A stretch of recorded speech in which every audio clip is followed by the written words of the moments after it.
Hi, the SNAP 2025 notification is out. So let's look at the important dates and information regarding it.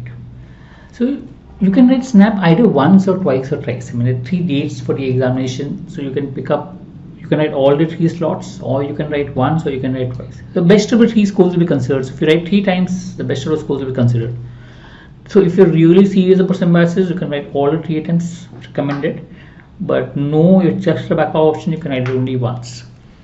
So no sectional cutoffs. It's a 1-hour paper, 60 questions, 60 marks. Negative marks, 25% negative marks for whatever question that you solve.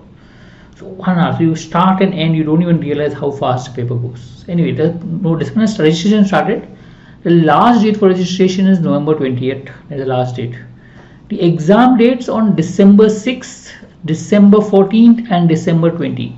3 dates for the exam. So twice 2 exams on Saturday, 1 exam on Sunday. Look, understand in snaps, the dates get full. Some of the dates. I mean, you may not get your city, test city.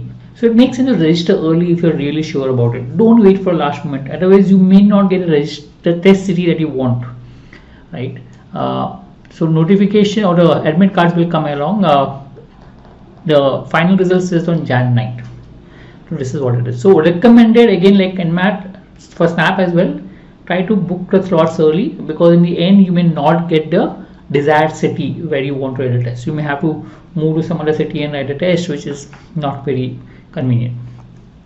So English, 3 sections. If you look at 15 questions in English, the major weightage is for logical, reasoning, analytical, and there is con 20. So total 60 marks, which are there, no sectional cutoff. Focus on maximizing your score.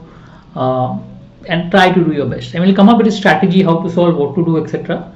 Marks is 1, negative marks is 25%, so minus 0.25 negative marks for each question, right? We have been training students for more than 23 years, so fairly comfortable with the exam. We will have workshops for NMAT, SNAP, etc. Thank you.